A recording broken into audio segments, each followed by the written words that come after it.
योगेश जी, आपको, आदरणीय डॉक्टर सुनील जी को और आपके चैनल के सभी प्यारे प्यारे दर्शकों को भारतीय जनता पार्टी की तरफ से मेरा यानी डॉक्टर आशीष का प्यार भरा नमस्कार। योगेश जी, ये जो नो कॉन्फिडेंस मोशन नाम की चीज है ना, ये पहली बार नहीं आई है भारतीय संसद के अंदर। 27 बार आज से पहले आ चुकी है और मोदी जी भी इसका दूसरी बार सामना कर रहे हैं। 1963 से लेके ये जो शुरू हुआ है कारवां, ये आज तक चलता चला आ रहा है। लेकिन विचित्र बात क्या है कि पहली बार ऐसा नो कॉन्फिडेंस मोशन विपक्ष लेके आया है, जिसको लाने से पहले वो ये बोलता है कि हमें मालूम है कि इस नो कॉन्फिडेंस मोशन में हम जीतने वाले नहीं है, फिर भी हम नो कॉन्फिडेंस मोशन लेके आ रहे हैं। भले मानस, आप ये तो सोचिए कि वो संविधान का मंदिर जहां पे पूरी दुनिया टकटकी लगाए देख रही है, जहां 31 कानून पारित होने हैं, अभी तक सिर्फ 19 कानून ही टेबल हो चुके हैं और दोनों हाउस में से मात्र 9 पास हो चुके हैं। वहां पे आप 3 महत्वपूर्ण दिन इसलिए लगा रहे हो क्योंकि आप इसको अविश्वास प्रस्ताव का नाम दे रहे हो, जानते हुए कि आप इसको पार नहीं लगा सकते, क्योंकि अविश्वास प्रस्ताव उनका सरकार के प्रति नहीं है, यह अविश्वास प्रस्ताव है उनका। अविश्वास यानी उन्हें विश्वास ही नहीं है। उन्होंने कभी सोचा ही नहीं था कि गत 9 सालों के अंदर वो सब हो जाएगा जो पिछले 70 साल में नहीं हुआ। ये उनका अविश्वास है, ये अविश्वास है उनका, क्योंकि उन्हें विश्वास नहीं था कि कभी आतंक पर सर्जिकल स्ट्राइक हो सकती है। उन्हें विश्वास नहीं था कभी इस देश में राम मंदिर का निर्माण हो सकता है। उन्हें विश्वास नहीं था कि कभी ट्रिपल तलाक पे चोट हो सकती है। उन्हें विश्वास नहीं था कि बेघरों को आशियाना मिल सकता है। उन्हें विश्वास नहीं था कि बैंकों में यूं क्रांति आ सकती है। उन्हें विश्वास नहीं था कि कोरोना की वैक्सीन भी बन सकती है। उन्हें विश्वास कहां था कि 370 हट सकता है। उन्हें विश्वास नहीं हो रहा कि 370 हटने के बाद जीएसटी में ऐसी कारोबारी क्रांति आ सकती है। वो कभी सोच नहीं सकते थे कि नए संसद का निर्माण होगा और यूसीसी लाने का दृढ़ निश्चय में मोदी सरकार अपना दृढ़ निश्चय फिर से पूर्ण करती हुई नजर आएगी। ये अविश्वास ही तो है उन्हें विश्वास कहां से होगा कि भैया जनधन खाते 46 करोड़ से ज्यादा खोले जा चुके हैं। ये विश्वास करने वाली बात ही नहीं है जी। उन्हें कैसे विश्वास होगा कि पीएम सुरक्षा बीमा योजना में 29 करोड़ से ज्यादा लोग शामिल हो चुके हैं, उसमें 37 करोड़ आयुष्मान भारत के हेल्थ अकाउंट बन गए। ये विश्वास करने की बात ही नहीं है, क्योंकि जो 70 साल में उन्होंने सपना तक ना देखा कि जहां पे इंडियन इकोनॉमी 10वें नंबर पे थी, वो आज 5वें नंबर पे है और बहुत जल्दी मोदी जी के तीसरे कार्यकाल में 2024 ऑनवर्ड्स वो तीसरे नंबर पे आएगी। विश्वास तो उनका झलकता है और वो झलकना भी चाहिए। इस देश की जनता वो पहली इकोनॉमी का क्या करे जिस देश में 80 करोड़ लोगों को आज भी भोजन के लाले पड़े हों, जिस देश में 80 करोड़ लोग आज भी भोजन। बिल्कुल गलत, मैं माफी चाहूंगा, मैं आपकी स्टेटमेंट को करेक्ट करूंगा। सुनिए, जवाब दीजिए। 80 करोड़ लोगों को पिछले 28 महीने से भोजन प्रोवाइड किया जा रहा है। आप कह रहे हैं लाले पड़े हैं तभी तो प्रोवाइड किया जा रहा है ना। लाले पड़े हैं तभी तो सरकार प्रोवाइड कर रही है ना। कोविड महामारी के दौरान वो सरकार प्रोवाइड ना करे तो आप कहेंगे भूखों को खाना भी नहीं खिला सकते। अब प्रोवाइड करे तो आप कह रहे हैं जी लाले पड़े इसलिए खिला रहे हैं। बड़ी विचित्र विडंबना है भैया, जाए तो जाए कहां। अरे ऐसी फर्स्ट इकोनॉमी का हम क्या करें, या वो बेचारे 80 करोड़ लोग या वो बड़ा तबका क्या करे। योगेश जी, आप इतने समझदार पत्रकार हैं, आप ये बात समझते हैं कि जो पिछले 70 साल में इस देश का बेड़ा गर्क किया गया, उसको रास्ते पे पटरी पे लाने में थोड़ा समय तो लगेगा। हमें ये देखना है कि जो कार्य किए जा रहे हैं, क्या वो उन्नति की तरफ बढ़ रहे हैं, क्या हमारी जीडीपी इंप्रूव हो रही है, क्या विश्व में हमें सम्मान बढ़ रहा है, क्या भारत का सम्मान विश्व पटल पे बढ़ता हुआ दिखाई दे रहा है, क्या आर्थिक स्थिति हमारी इंप्रूव हो रही है, क्या यूनिकॉर्न हमारे इंप्रूव हो रहे हैं, क्या आईआईएम्स की संख्या बढ़ रही है, क्या एम्स की संख्या बढ़ रही है, क्या जनधन खाते बढ़ रहे हैं, क्या काला धन कम हो रहा है।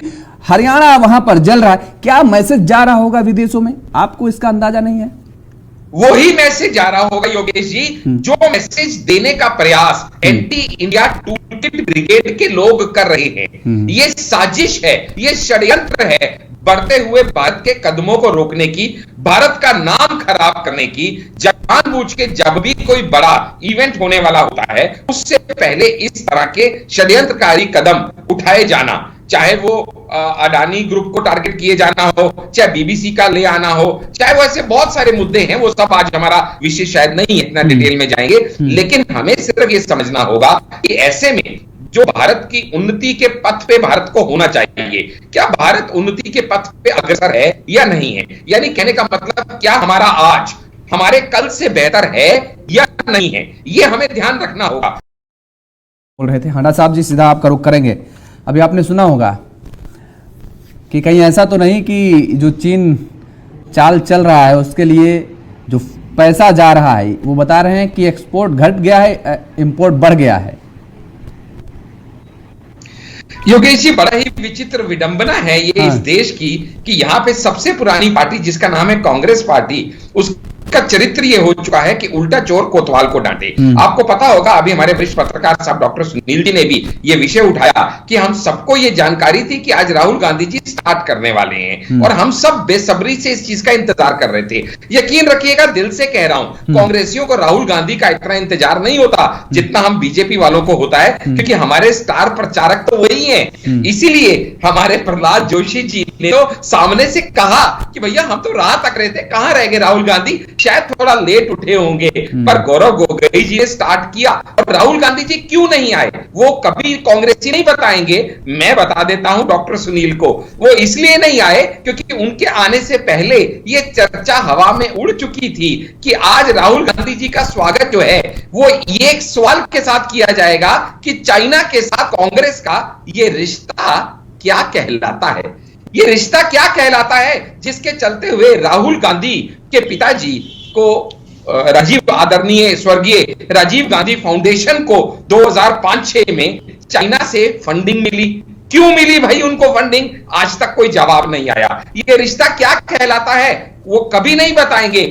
क्या होता है कि एक बार अगर कोई एक आइसोलेटेड योगेश जी इंसिडेंस हो तो उसको अलग दृष्टि और परिप्रेक्ष्य से देखा जाता है, लेकिन जब एक सीरीज ऑफ इंसिडेंट्स हो, आप मुझे 1 मिनट का समय दीजिएगा अगर, तो मैं बहुत ही आपका कृतज्ञ होऊंगा। मैं इसी को एक्सप्लेन कर रहा हूं। तो सबसे पहले तो 2005 में आदरणीय स्वर्गीय राजीव गांधी जी के नाम से खुली फाउंडेशन में, राजीव गांधी फाउंडेशन में चाइनीज फंडिंग हुई। क्यों और कितनी और कैसे, इस आज तक जवाब नहीं आया। उसके बाद बीजिंग ओलंपिक गेम्स में आदरणीय सोनिया गांधी जी और उनके सुपुत्र राहुल गांधी जी को न्योता मिलता है और ये दोनों वहां जाते हैं। इन्हीं को न्योता क्यों मिलता है इसका जवाब आज तक नहीं आया 2008 बीजिंग में। और मजे की बात तो यह है कि ये मां बेटा जो खेल देखने गए थे वो वहां खेल के आ गए। और वो क्या खेल के आ गए कि एक सीक्रेट एमओयू साइन करके आ गए। एक पॉलिटिकल पार्टी दूसरी पॉलिटिकल पार्टी के साथ कोई एमओयू साइन करे तो भी आईब्रोज रेज होते हैं, लेकिन यहां तो एक पॉलिटिकल पार्टी, एक सरकार, वो भी चाइना की सरकार के साथ एमओयू साइन करके आ गई, जहां पे इंपॉर्टेंट इंफॉर्मेशन का आदान प्रदान होना था। वो इंपॉर्टेंट इंफॉर्मेशन क्या है, वो एमओयू की डिटेल आज तक नहीं आई। 2017 में जब डोकलाम हुआ, हर भारतीय का खून एकदम उबाल मार रहा था चाइनीज की बेशर्मी को और आतताईपन को देख के। तो ऐसे में चुपचाप secret dinner meeting Rahul Gandhi ji क्यों ये चाइनीज के साथ, ये सारे सवाल आप पे आने लगा था योगेश जी। ये सारी चीजें तो पास्ट की हैं, जो मैं आपको नैरेटिव बता रहा था। हाँ। लेटेस्ट जो न्यूज क्लिक के अंदर उनकी जो जिस तरह का नैरेटिव, चाइनीज नैरेटिव सेट करते हुए कैम्ब्रिज में भी देखे गए हैं। एक नहीं कितने इंसिडेंट्स में आपके सामने रख दूं जिसकी वजह से हम उनसे पूछने को मजबूर हैं कि राहुल बाबा चाइना के साथ ये आपका रिश्ता क्या कहलाता है। लेकिन आप विषय से भटक गए, ये बताना भी मेरा ही फर्ज है। जी जी, तो मैं आपको ये बता रहा था कि चाइना के साथ जो हमारा रिलेशन 2014 से पहले था, किस तरह से चाइना से भारत की सरकारें डरा करती थी। चाइना के खिलाफ आंख उठा के देखना किसी के बस की बात नहीं थी। चाइना के खिलाफ स्टेटमेंट देते हुए हमारे राष्ट्रीय अध्यक्षों की हालत खराब होती थी। वही चाइना की आंखों में आंखें डाल के हमारे सैनिकों ने उनका मुकाबला किया। वही चाइना की आंखों में आंखें डाल के हमने सारे इंटरनेशनल ट्रीटीज की। वही चाइना हमसे बात करने पे मजबूर हो गया क्योंकि जब उसे दिखा कि अब ये बदला हुआ भारत है, ये वो भारत नहीं जिसको वो डरा सकता है, धमका सकता है। इकोनॉमिकली हमने उनके कितनी वेबसाइट्स को बैन किया, हमने उनके कितने पोर्टल्स को बैन किया, हमने उनको किस तरीके से अपना रिजेंटमेंट दिखाने का प्रयास किया जो आज से पहले कभी नहीं दिखाया गया। But Rome was not built in a day.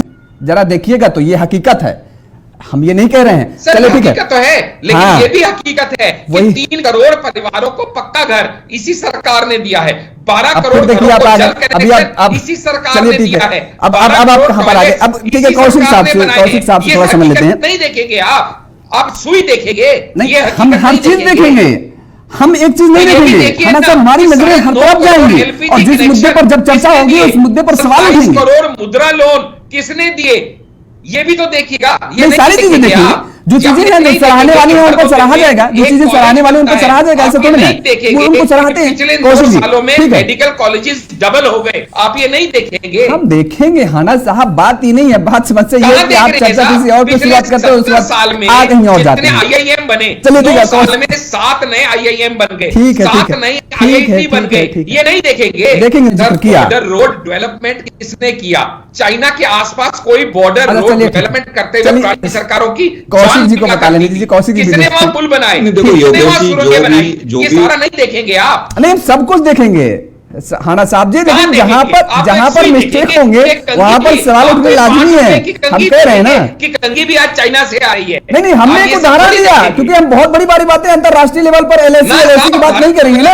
हम इसलिए कह रहे हैं कि गांव के तबके को, एक व्यक्ति को समझ में आए कि हम कहां पर स्टैंड कर रहे हैं। आत्मनिर्भर तो हम हो रहे हैं, लेकिन आत्मनिर्भरता ये कैसी आत्मनिर्भरता, उस पर भी झांकना जरूरी है हमें। 148 हो गए। अभी हमने इसलिए कहा क्योंकि अभी मनीष तिवारी ने जिक्र किया कि इंपोर्ट तो बढ़ रहा है, सिटी में चली गई, वो नहीं देखेंगे आप। चलिए ठीक है, डेवलपमेंट तो नहीं देखेंगे ना आप, सारी चीजें आप तो सुनिए। 5 रुपए की कंघी देखेंगे।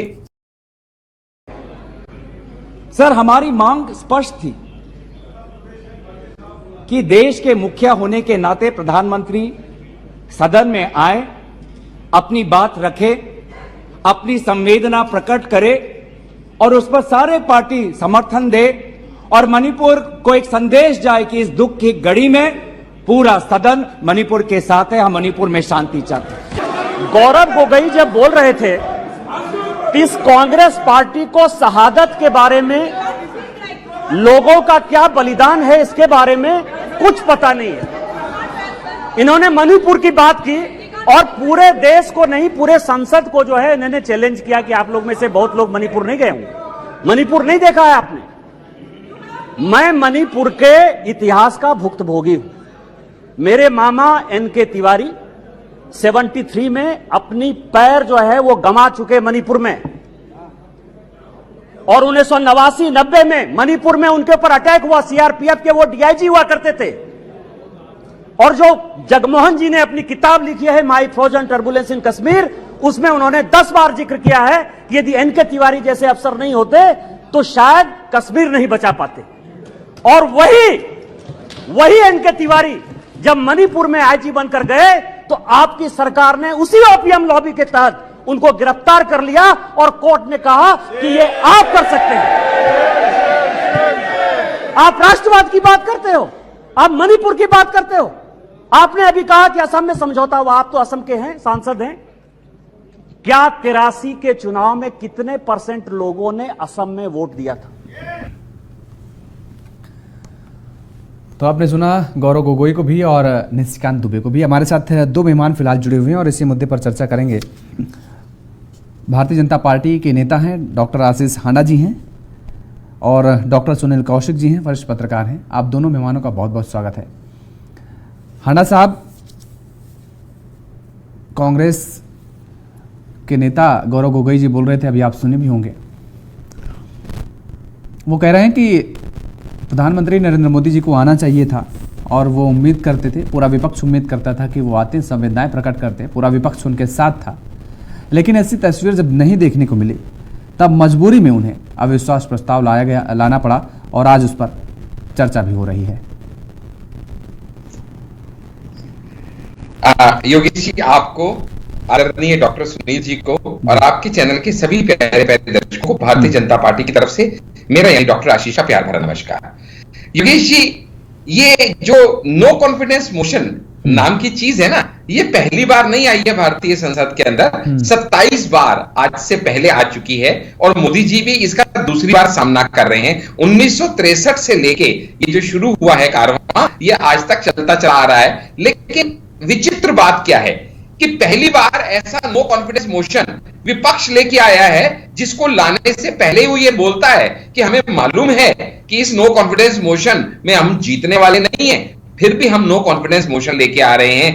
भले मानस, आप ये तो सोचिए कि वो संविधान का मंदिर जहां पे पूरी दुनिया टकटकी लगाए देख रही है, जहां 31 कानून पारित होने हैं, अभी तक सिर्फ 19 कानून ही टेबल हो चुके हैं और दोनों हाउस में से मात्र 9 पास हो चुके हैं, वहां पे आप 3 महत्वपूर्ण दिन इसलिए लगा रहे हो क्योंकि आप इसको अविश्वास प्रस्ताव का नाम दे रहे हो, जानते हुए कि आप इसको पार नहीं लगा सकते, क्योंकि अविश्वास प्रस्ताव उनका सरकार के प्रति नहीं है, यह अविश्वास प्रस्ताव है उनका।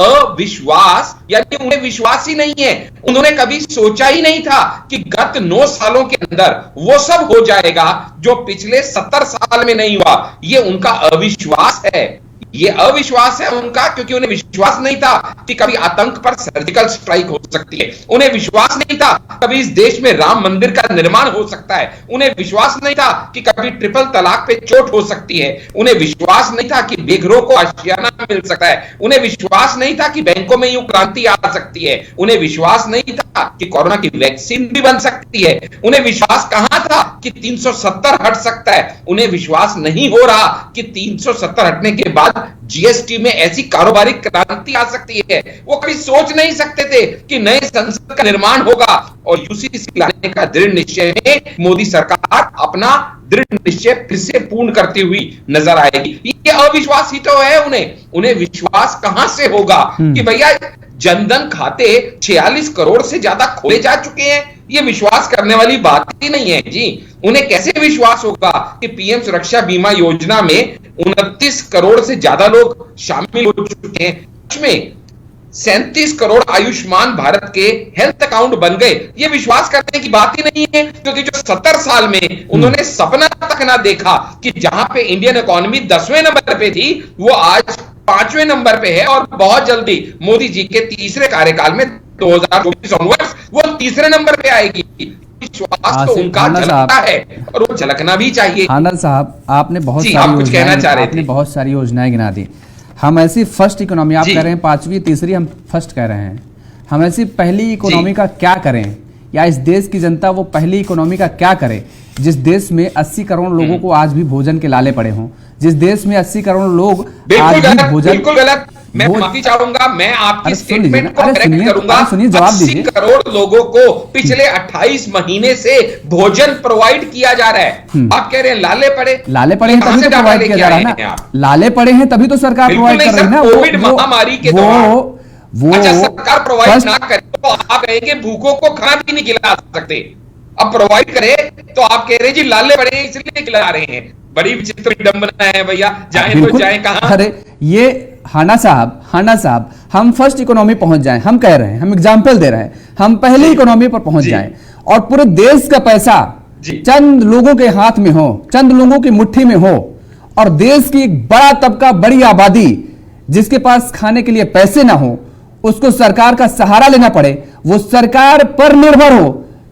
सोचिए, जनता सरकार पर निर्भर हो, एक बड़ी आबादी, बड़ा तबका, तो चंद लोगों के हाथ में ऐसी फर्स्ट इकोनॉमी का हम क्या करें, या वो बेचारे 80 करोड़ लोग या वो बड़ा तबका क्या करे।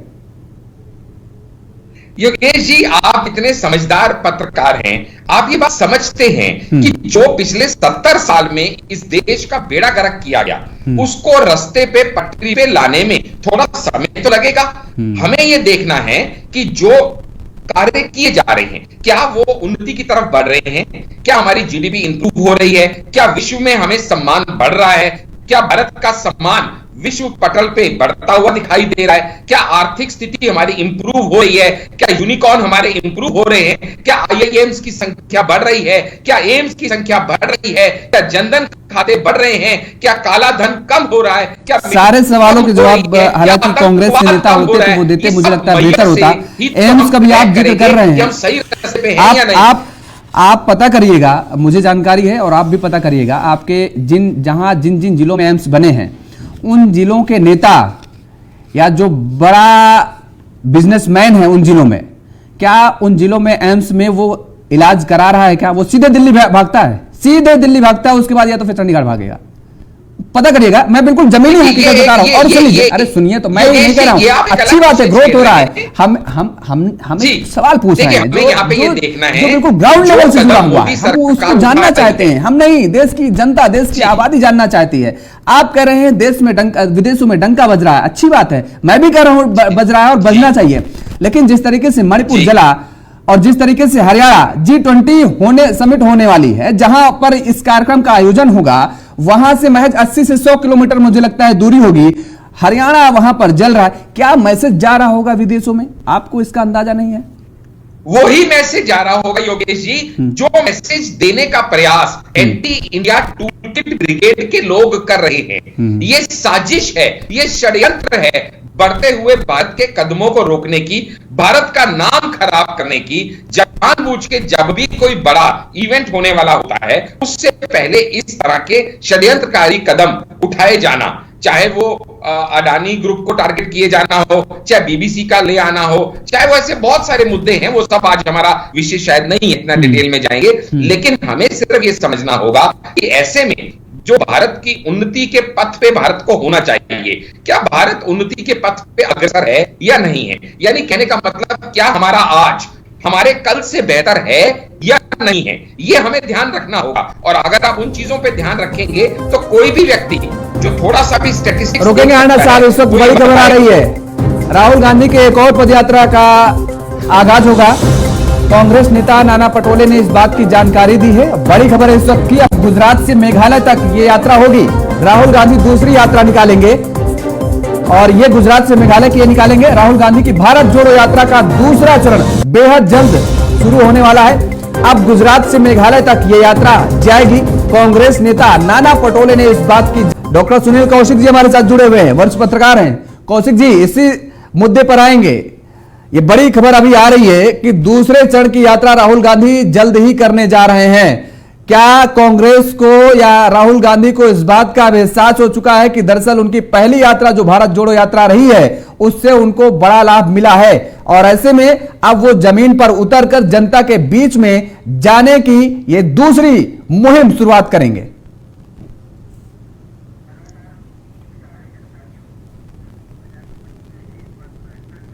सुनील कौशिक जी, शायद आपकी आवाज म्यूट है, आप अनम्यूट कर दीजिए।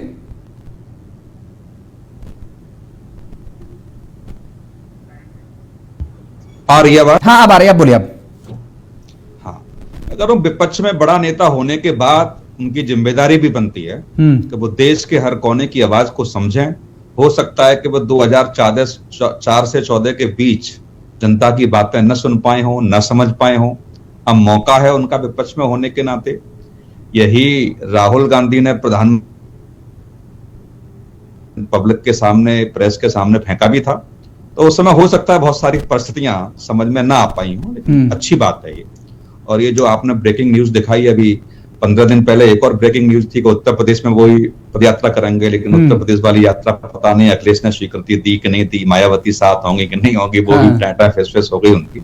लेकिन अच्छी बात है। लेकिन जिस तरीके से कांग्रेस के बड़े नेताओं ने सुबह प्रेस कॉन्फ्रेंस की और जो चर्चा हो रही थी कि शेर आया और संसद में ये होगा वो होगा, लेकिन आज जब सुबह संसद की कार्रवाई शुरू हुई तो ये सब था कि राहुल गांधी से शुरू होगी, राहुल गांधी मोदी को घेरेंगे, किन मुद्दों पर चर्चा होगी। वो आज तो मुझे नहीं लगता कि सारी बातें हम लोगों के सामने दिखी, या संसद में वो जो चीजें दिख रही थी, जो माहौल क्रिएट किया जा रहा था जब से सुप्रीम कोर्ट में उनकी सदस्यता जो स्टे हुआ है उनकी सजा को लेकर के, तो कांग्रेस के बड़े बड़े नेता बोल रहे थे। वो मुझे लगता है कि आज पहले दिन तो कुछ चीजें नहीं दिखी।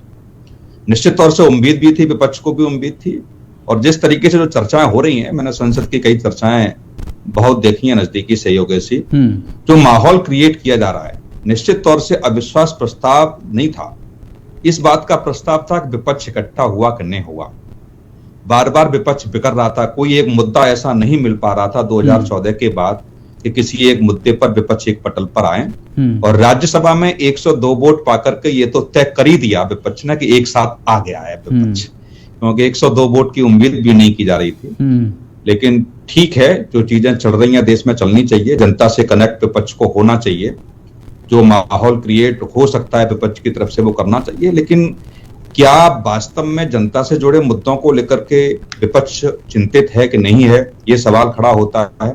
बार बार तमाम प्रेस कॉन्फ्रेंस होती हैं, तमाम मीटिंग्स होती हैं, केवल मुझे ऐसा लगता है, मेरा अनुभव ये कहता है कि विपक्ष अपने आप को बचाने के लिए इकट्ठा हो रहा है। यदि वास्तव में जनता से जुड़े मुद्दे होते तो राहुल गांधी की जब मणिपुर की पहली यात्रा हुई उसके बाद दिल्ली में प्रेस कॉन्फ्रेंस उनको करनी चाहिए थी, और सरकार के समक्ष नहीं, कम से कम विपक्ष में बैठे हुए राजनीतिक दलों के समक्ष अपनी बातें रखनी चाहिए थी, जो आंखों से देखा, जो वहां जाकर के महसूस किया मणिपुर में जाकर के। लेकिन मुझे लगता है वो भी मौका राहुल गांधी ने खो दिया। फिर 21 सांसदों का प्रतिनिधिमंडल गया, क्या देखा उन्होंने, क्या महसूस किया।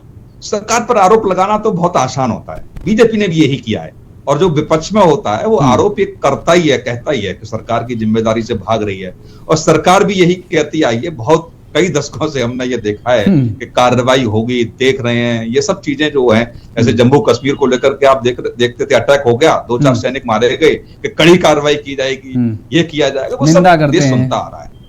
हाँ, एक निंदा विपक्ष करता है और सरकार कहती है कि नहीं, अब की बार नहीं होगा, अब हम बहुत अलर्ट हो गए हैं, अब ये कर देंगे, वो कर देंगे, बहुत मतलब बहुत सारी चीजें देखी हैं देश ने।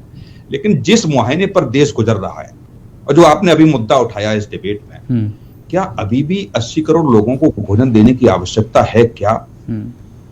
निश्चित तौर से उस समय जब कोरोना काल हुआ था, ये सरकार का बहुत सराहनीय कदम था, और हम लोग भी इस बात को, हम लोगों ने भी समीक्षा की थी कि यदि बहुत हालात गंभीर हुए तो कोरोना काल के बाद लूटपाट बढ़ेगी, डकैतियां बढ़ेगी, अपने पेट की खातिर, अपने खातिर लोग एक दूसरे का मर्डर भी करेंगे, क्योंकि भोजन सबसे महत्वपूर्ण मुद्दा होता है। और उसकी बाद बहुत सारी ऐसी चीजें निकल के आ रही थी। हमने भी कई सर्वे उस समय किए थे, और सर्वे में यही आ रहा था कि कौशिक जी वापस आएंगे, यहाँ पर आपको रोकेंगे। इस बीच लोकसभा सीधे लिए चलते हैं, वहां पर कांग्रेस नेता मनीष तिवारी कुछ कह रहे हैं। क्या कुछ कह रहे हैं, जरा वो सुनवा देते हैं आप। रिश्ते हैं चीन के साथ, वो पूरी तरह से जग जाहिर है और पूरी दुनिया उनके बारे में जानती है, और इसलिए जब भी उत्तर पूर्व में किसी तरह की कोई अस्थिरता होती है तो उसका असर सिर्फ देश में ही नहीं पड़ता, उसका असर जो भारत की राष्ट्रीय सुरक्षा है उसके ऊपर भी पड़ता है। और इसी संदर्भ में मैं चीन के बारे में जिक्र करना चाहूंगा।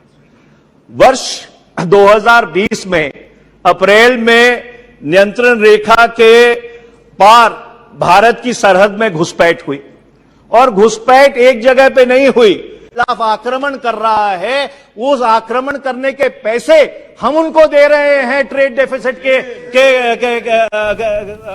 थ्रू। तो आप सुन रहे थे मनीष तिवारी को, जो कि सदन के अंदर बोल रहे थे। हांडा साहब जी, सीधा आपका रुख करेंगे। अभी आपने सुना होगा कि कहीं ऐसा तो नहीं कि जो चीन चाल चल रहा है उसके लिए जो पैसा जा रहा है, वो बता रहे हैं कि एक्सपोर्ट घट गया है, इंपोर्ट बढ़ गया है। योगेश जी, बड़ा ही विचित्र विडंबना है ये इस देश की कि यहाँ पे सबसे पुरानी पार्टी जिसका नाम है कांग्रेस पार्टी, उसका चरित्र ये हो चुका है कि उल्टा चोर कोतवाल को डांटे। आपको पता होगा, अभी हमारे वरिष्ठ पत्रकार साहब डॉक्टर सुनील जी ने भी ये विषय उठाया कि हम सबको ये जानकारी थी कि आज राहुल गांधी जी स्टार्ट करने वाले हैं, और हम सब बेसब्री से इस चीज का इंतजार कर रहे थे। यकीन रखिएगा, दिल से कह रहा हूं, कांग्रेसियों को राहुल गांधी का इतना इंतजार नहीं होता जितना हम बीजेपी वालों को होता है, क्योंकि हमारे स्टार प्रचारक तो वही है। इसीलिए हमारे प्रहलाद जोशी जी ने तो सामने से कहा कि भैया हम तो राह तक रहे थे, कहां रह गए राहुल गांधी, शायद थोड़ा लेट उठे होंगे। पर गौरव गोगोई जी ने स्टार्ट किया, और राहुल गांधी जी क्यों नहीं आए वो कभी कांग्रेसी नहीं बताएंगे, मैं बता देता हूं डॉक्टर सुनील को। वो इसलिए नहीं आए क्योंकि उनके आने से पहले ये चर्चा हवा में उड़ चुकी थी कि आज राहुल गांधी जी का स्वागत जो है वो ये एक सवाल के साथ किया जाएगा कि चाइना के साथ कांग्रेस का ये रिश्ता क्या कहलाता है। ये रिश्ता क्या कहलाता है जिसके चलते हुए राहुल गांधी के पिताजी को आदरणीय स्वर्गीय राजीव गांधी फाउंडेशन को 2005-6 में चाइना से फंडिंग मिली। क्यों मिली भाई उनको फंडिंग, आज तक कोई जवाब नहीं आया। ये रिश्ता क्या कहलाता है वो कभी नहीं बताएंगे। तो वो भी तो कह रहे हैं कि पीएम केयर फंड में कितनी चाइनीज कंपनियों ने आपको फंड दिया, उसका आप क्यों नहीं बताएंगे जनता के बीच में? जनता जानने का उसका भी अधिकार है, उसको भी आरटीआई के दायरे में आप नहीं ला रहे हैं। आप बताइए वो पैसा कितना किस कंपनी ने दिया और उसको किस मद में खर्च किया। मैं बता रहा हूं क्या होता है कि एक बार अगर कोई एक आइसोलेटेड योगेश जी इंसिडेंस हो तो उसको अलग दृष्टि और परिप्रेक्ष्य से देखा जाता है, लेकिन जब एक सीरीज ऑफ इंसिडेंट्स हो, आप मुझे 1 मिनट का समय दीजिएगा अगर, तो मैं बहुत ही आपका कृतज्ञ होऊंगा। मैं इसी को एक्सप्लेन कर रहा हूं। तो सबसे पहले तो 2005 में आदरणीय स्वर्गीय राजीव गांधी जी के नाम से खुली फाउंडेशन में, राजीव गांधी फाउंडेशन में चाइनीज फंडिंग हुई, क्यों और कितनी और कैसे, इस आज तक जवाब नहीं आया। उसके बाद बीजिंग ओलंपिक गेम्स में आदरणीय सोनिया गांधी जी और उनके सुपुत्र राहुल गांधी जी को न्योता मिलता है और ये दोनों वहां जाते हैं। इन्हीं को न्योता क्यों मिलता है, इसका जवाब आज तक नहीं आया 2008 बीजिंग में। और मजे की बात तो यह है कि ये मां बेटा जो खेल देखने गए थे वो वहां खेल के आ गए, और वो क्या खेल के आ गए कि एक सीक्रेट एमओयू साइन करके आ गए। एक पॉलिटिकल पार्टी दूसरी पॉलिटिकल पार्टी के साथ कोई एमओयू साइन करे तो भी आईब्रोज रेज होते हैं, लेकिन यहां तो एक पॉलिटिकल पार्टी, एक सरकार, वो भी चाइना की सरकार के साथ एमओयू साइन करके आ गई, जहां पे इंपॉर्टेंट इंफॉर्मेशन का आदान प्रदान होना था। वो इंपॉर्टेंट इंफॉर्मेशन क्या है, वो एमओयू की डिटेल आज तक नहीं आई। 2017 में जब डोकलाम हुआ, हर भारतीय का खून एकदम उबाल मार रहा था चाइनीज की बेशर्मी को और आतताईपन को देख के। तो ऐसे में चुपचाप secret dinner meeting Rahul Gandhi ji क्यों ये चाइनीज के साथ, ये सारे सवाल आपने जो आज उठाए हैं, ये सारे सवाल जो आज आपने उठाए हैं अपने, मैंने कल कांग्रेस के नेता से सारे सवालों के जवाब दिए। आधे मिनट में अपनी बात ठीक है, और आपकी भारतीय जनता पार्टी के प्रवक्ता भी हमारे साथ थे। सवाल यहाँ पर ये बताइए आप, ठीक है, वो सवाल जायज है। आपने कहा कि क्या डील हुई कांग्रेस के बीच में और जिनपिंग साहब के बीच में? आपने कहा कि उन्होंने, सर मैं उसी पे आने लगा था योगेश जी, ये सारी चीजें तो पास्ट की हैं जो मैं आपको नैरेटिव बता रहा था। हाँ। लेटेस्ट जो न्यूज क्लिक के अंदर उनकी जो जिस तरह का नैरेटिव, चाइनीज नैरेटिव सेट करते हुए कैम्ब्रिज में भी देखे गए हैं। एक नहीं कितने इंसिडेंट्स में आपके सामने रख दूं जिसकी वजह से हम उनसे ये पूछने को मजबूर हैं कि राहुल बाबा चाइना के साथ ये आपका रिश्ता क्या कहलाता है? आपको मैं हंसू की जनता हंस रही होगी, बड़ा हास्यास्पद है। 2014 से आपकी सरकार है, कोई सरकार में बैठ करके ये पूछ रहा हो और ये कह रहा हो कि देश विरोधी गतिविधि में ये फलाने संलिप्त है, और वो देश विरोधी संलिप्तता आगे लगातार अनवरत चलाता रहा हो और सरकार मुख बाधिर बनी बैठी रहे। हम हंसे कि जनता हंसे, हम अपने माथे पे सर रखे, जनता अपने कलम पर सर रखे। आपने कहा, अरे सुन लीजिए, अभी आपने कहा ना, अब आप सुन लीजिए फिर जवाब दीजिएगा। आपने कहा कि फंड कहां आया, किस्मत में गया। 2014 से आपकी सरकार है, आपकी जांच एजेंसियां यानी सरकार की जांच एजेंसियां इतनी भी कमी हो गई कि उनको पता ही नहीं चल पा रहा कि देश में क्या चल रहा है।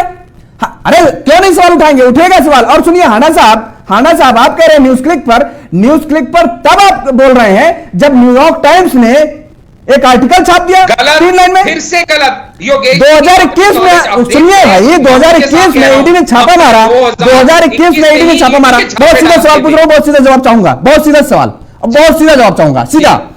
2021 में ईडी ने छापा मारा, न्यूज क्लिक के कितने लोगों को गिरफ्तार किया गया और क्या आरोप पाया गया? बहुत सीधा जवाब दीजिए आप जी।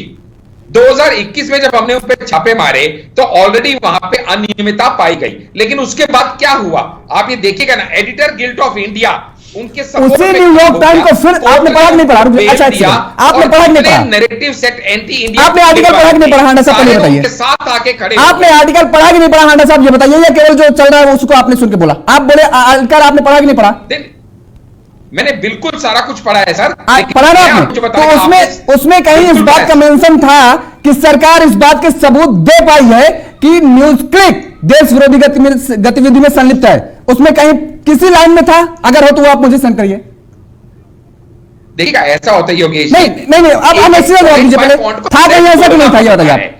जैसे जैसे इंसिडेंट्स आगे बढ़ते हैं, जैसे उदाहरण दे रहा हूं मैं, आज की डेट में शुरू कहां से हुआ कि मणिपुर में वायलेंस हुई है, 2 समुदायों के बीच में हुई है। जैसे जैसे इन्वेस्टिगेशन चाइना पे आते हैं, फिर आप वहां न्यूज क्लिक पे चले जाते हैं, फिर आप मैं वहां पे आता हूं तो आप मणिपुर चले जाते हैं। इतनी जल्दी आप जंपिंग कर रहे हैं, मुझे समझ नहीं आ रहा है चीज होती है कि नहीं होती। आप इतनी जल्दी जंप कहां कर रहे हैं?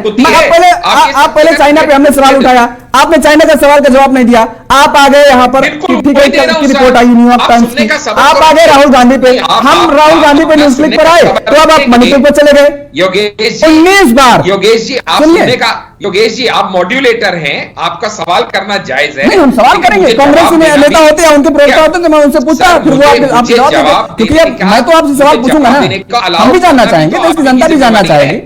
9 बार प्रधानमंत्री नरेंद्र मोदी जी का दौरा चाइना का दौरा हो चुका, आपको मालूम है कि नहीं राष्ट्रपति को? जी फिर क्या कहना चाहते हैं? नहीं, मैं तो पूछ रहा हूं, आपको इस बात की जानकारी है कि नहीं है? 9 बार जानकारी है, लेकिन 5 बार प्रधानमंत्री रहते हुए और 4 बार गुजरात के मुख्यमंत्री रहते हुए 19 मुलाकात हो चुकी है जिनके हिसाब से। 14 के बाद से चीन ने कितनी बार अपनी हरकतें दिखाई? हमने झूला भी उसको झुला दिया, हमने सब कुछ उसको करा दिया, हमने सारे प्रयास कर लिए, लेकिन हालात क्या रहे? हालात जैसे की तस रहे। सरकार से भी तो सवाल बनता है, हम भी तो सरकार से पूछेंगे, देश की जनता भी तो सरकार से पूछेगी कि आपके बीच में क्या डिप्लोमेसी चल रही है। रुक जाइए, मुझे जवाब तो देने दीजिए। हाँ बोलिए, आप सवाल पूछ के थम जाइए। हाँ बोलिए, नहीं हम थकेंगे नहीं साहब, थकेंगे नहीं, थम जाइए, हमारा कर्तव्य है सवाल पूछना, अनवरत जीवन भर सवाल पूछेंगे सरकारों से, सरकार किसी की भी हो। मैंने थम जाइए कहा था। अच्छा, हमने कहा हाँ ठीक है, चलिए ठीक है जी, हाँ जी मैंने कहा आप सवाल पूछ के थम जाइए। चलिए ठीक है, मैं थम गया, बोलिए आप जवाब दीजिए। जी मैं ये कह रहा हूं आपको कि आपने जो देखिए यहां पे विषय क्या था, अब उस विषय से थोड़ा सा हम लोग भटक गए क्योंकि हम कैरिड अवे हो गए, वो गलत भी नहीं है, सवाल पूछना आपका जायज है। हम चाइना के ऊपर चले गए, प्रधानमंत्री की विजिट्स पे चले गए, जबकि आज का जो था अविश्वास प्रस्ताव के ऊपर हम डिबेट कर रहे थे, लेकिन फिर भी चलिए आपने सवाल मनीष तिवारी जी आए, बयान दिया चाइना का, उस पे लेकिन आप विषय से भटक गए, ये बताना भी मेरा ही फर्ज है।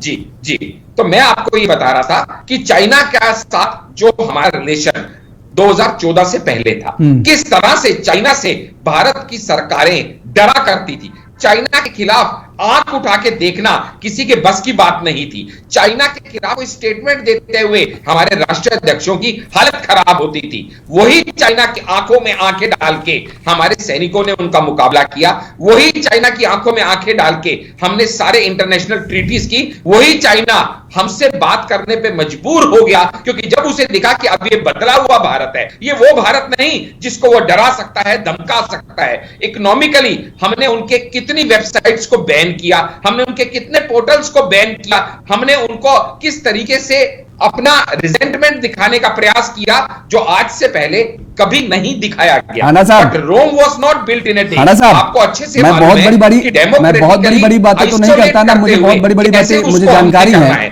बहुत बड़ी चीजें, क्योंकि अंतरराष्ट्रीय मामला सुन लीजिए, बिजनेस के चलते इंडिया में अपने घर बनाए। एक जो गांव का आदमी, एक जो नॉर्मल आदमी जो समझ सकता है, मुझे लगता है कि वो बात अगर बोल दूं मैं, क्योंकि मुझे बहुत ज्यादा अंतरराष्ट्रीय लेवल के बारे में ना तो जानकारी है, ना तो मैं जानकार हूं, जितनी जानकारी है उसके बारे में। आज एक छोटी सी कंघी आती है ना, छोटी सी कंघी जिससे हम बाल झाड़ते हैं, मेड इन चाइना होती है, सोचिएगा। अरे सुनिए तो हाना साहब, मैंने कहा ना कि बहुत छोटी बात बोलूंगा, जो कि गांव में बैठा हुआ, सुदूर बैठा हुआ एक व्यक्ति भी समझ जाएगा। अरे बात तो सुनिए, हम कहां पर स्टैंड कर रहे हैं, हम कहां पर स्टैंड कर रहे हैं अपने आप को, आत्मनिर्भर भारत की तो हम बात करते हैं, लेकिन एक छोटी सी जो कंघी होती है जिसका इस्तेमाल हम करते हैं, उसकी फैक्ट्री हम चाहें तो गांव गांव लगा सकते हैं। अरे सुनिए तो, वैक्सीन बनती है, हाँ, बड़ा आसान है साहब, आपने कुछ और जो चाइना के बहिष्कार करने की बात करते हैं, दीपावली होली में देखिएगा जो बहिष्कार करते हैं, जो आदेश जारी करते हैं, सुनिए तो, जिले में जो आदेश जारी करते हैं, उन्हीं के आवासों पर, उन्हीं के सरकारी आवासों पर चाइनीज झालरें देखने को मिलती हैं। जरा देखिएगा तो, ये हकीकत है, हम ये नहीं कह रहे हैं। चलो ठीक है, तो है, लेकिन हाँ, ये भी हकीकत है कि 3 करोड़ परिवारों को पक्का घर इसी सरकार ने दिया है, 12 करोड़ देखिए आप अभी इसी सरकार ने दिया है। अब आप कहां पर आ गए? अब ठीक है, कौशिक साहब से थोड़ा समझ लेते हैं। नहीं देखेंगे आप सुई देखेंगे नहीं, हम हर चीज देखेंगे, हम एक चीज नहीं देखेंगे, हमारी नजरें हर तरफ जाएंगी, और जिस मुद्दे पर जब चर्चा होगी उस मुद्दे पर सवाल उठेंगे। 27 करोड़ मुद्रा लोन किसने दिए, ये भी तो देखिएगा, ये सारी चीजें देखिए, जो चीजें हैं जो सराहने वाली हैं उनको सराहा जाएगा, जो चीजें सराहने वाली उनको सराहा जाएगा, ऐसा थोड़ी ना उनको सराहते हैं। पिछले 2 कौशिक जी, सालों में ठीक है, मेडिकल कॉलेजेस डबल हो गए, आप ये नहीं देखेंगे? हम देखेंगे हाना साहब, बात ही नहीं है, बात समझ से ये कि आप चर्चा किसी और की शुरुआत करते हो, उसके साल में आ कहीं और जाते हैं। IIM बने, चलिए ठीक है, 2 साल में 7 नए IIM बन गए, ठीक है, 7 नए IIT बन गए, ये नहीं देखेंगे? देखेंगे, सब कुछ देखेंगे। चलिए सुनील जी का रुख कर लेते हैं। हाना साहब, सुनील जी, अभी आप मनीष तिवारी जी को सुन रहे थे, वो कह रहे थे 65 ऐसे पेट्रोलिंग पॉइंट्स हमारे हैं, 65 में से 26 ऐसे पेट्रोलिंग पॉइंट्स हैं जहां पर हमारे जवान आज भी नहीं जा सकते हैं, और सरकार बताने को तैयार नहीं है, और तमाम सारी चीजें उन्होंने जिक्र किया। बॉर्डर रोड डेवलपमेंट किसने किया? चाइना के आसपास कोई बॉर्डर रोड डेवलपमेंट करते हुए पुरानी सरकारों की कौशिक जी को बता लेने दीजिए, कौशिक जी किसने वहां पुल बनाए, देखो किसने वहां योगेश सुरंगें बनाई? जो ये भी सारा नहीं देखेंगे आप? नहीं, सब कुछ देखेंगे हाना साहब जी, लेकिन जहां पर मिस्टेक होंगे वहां पर सवाल उठने लाजमी है। हम कह रहे हैं ना कि कंगी भी आज चाइना से आ रही है। नहीं, हमने एक उदाहरण दिया, क्योंकि हम बहुत बड़ी बड़ी बातें अंतरराष्ट्रीय लेवल पर LAC की बात नहीं करेंगे ना, हम इसलिए कह रहे हैं कि गांव के तबके को, एक व्यक्ति को समझ में आए कि हम कहां पर स्टैंड कर रहे हैं। आत्मनिर्भर तो हम हो रहे हैं, लेकिन आत्मनिर्भरता ये कैसी आत्मनिर्भरता, उस पर भी झांकना जरूरी है हमें। 70 से 148 हो गए। अभी हमने इसलिए कहा क्योंकि अभी मनीष तिवारी ने जिक्र किया कि इंपोर्ट तो बढ़ रहा है, सिटी में चली गई, वो नहीं देखेंगे आप? चलिए ठीक है, डेवलपमेंट तो नहीं देखेंगे ना आप, सारी चीजें। आप तो 5 रुपए की कंगी देखेंगे। देख रहे हैं ना आप, संसद में चाइना को लेकर के चर्चा हो रही है। हम तो इस संसद में पाकिस्तान के नाम बहुत सुनते थे, पहली बार तो किसी बड़े देश का नाम आ रहा है कम से कम संसद में। छोटे छोटे कंपटीशन आपने देखा होंगे, पाकिस्तान को लेकर के हुआ करते थे, पाकिस्तान ने क्या किया, पाकिस्तान क्या कर रहा है, पाकिस्तान नाम भी नहीं लेते थे डॉक्टर सुनील, एक पड़ोसी देश तो ऐसे कहते थे। पहली बार चाइना को लेकर के जो कांग्रेस ने सवाल उठाए, निश्चित तौर से उठाने चाहिए, ये सरकार की जवाबदेही बनती है। लेकिन अंतरराष्ट्रीय स्तर पर जब कूटनीतिक बातें करते हैं, और जो आपने कहा 19 बार मुलाकात हुई, इतनी बार दौरा किया, जब लगता है किसी बड़े देश को कि जब बराबर की बातें आने लगी हैं कूटनीतिक तरीके से, 1 to 1 जब बात होती है, तो पीछे से भी कूटनीतिक चालें चली जाती हैं। जैसे हमने बहुत दिनों तक अमेरिका को देखा है, हमारे साथ भी पाकिस्तान के साथ, और आतंकवादी गतिविधियों को रोकने के लिए वो बजट जारी करता था पाकिस्तान के लिए, और उसका यूज हमारे देश के लिए करता था, और हमको वो हथियार बेचता था कि नहीं, उनको रोकिए आतंकवादियों को। ये अंतरराष्ट्रीय स्तर पर होता है, और चाइना इस बात को समझ रहा है कि यदि राष्ट्रीय नेतृत्व को दबाव में लेना तो छुटपुट घटना करनी पड़ेंगी आपको। पाकिस्तान तो हट गया पीछे से। जब हम आंखों में आंख डाल के किसी पड़ोसी से भी बात करते हैं तो हमारे खिलाफ षड्यंत्र करता है। ये पहली चीज नहीं है, न पहली बार देखने को मिल रही है। रशिया और यूक्रेन में इस समय हो रहा है। इतना बड़ा देश जिसके लिए मैं कह सकता हूं कि 24 घंटे काफी थे यूक्रेन के लिए, आज 1 साल से ज्यादा हो गया युद्ध होते होते। पीछे कौन है ये समझ में आ गया ना पूरे अंतरराष्ट्रीय बिरादरी को। और बिना ऐलान के जब रशिया हमला करता है तब ये स्थिति है। यदि ऐलान करके वो करता, युद्ध की शुरुआत करता, तो मुझे लगता और विकराल स्थिति होती। तो जब जो अड्डे बनाए जाते हैं अंतरराष्ट्रीय स्तर पर, चाइना ने देखा, आपने देखा श्रीलंका में एक हवाई अड्डा स्थापित करना चाह रहा है, एक पोर्ट स्टार्ट करना चाह रहा है। बांग्लादेश में अमेरिका घुसना चाहता है। बहुत दिनों तक अमेरिका का पाकिस्तान में बेस रहा, आर्मी बेस रहा, अफगानिस्तान में रहा। तो ये सब चीजें जो होती हैं वो बहुत गहराई तक जाने की बातें हैं, वो डिबेट की चीजें नहीं होती हैं, क्योंकि मैं भी कई इन चर्चाओं में रहा हूं, मैंने भी इसकी स्टोरी की है। लेकिन निश्चित तौर से ये कह सकते हैं कि प्रधानमंत्री की ये जिम्मेदारी बनती है कि आपको 9 साल हो गए। ये मत कहिएगा आप संसद में कि कांग्रेस की सरकार थी और वो इतने 1000 किलोमीटर तक चाइना घुस आया और उसने कब्जा कर लिया, आज तक हम नहीं छुड़ा पाए। अरे कांग्रेस ने कर लिया, उसे जाने दो।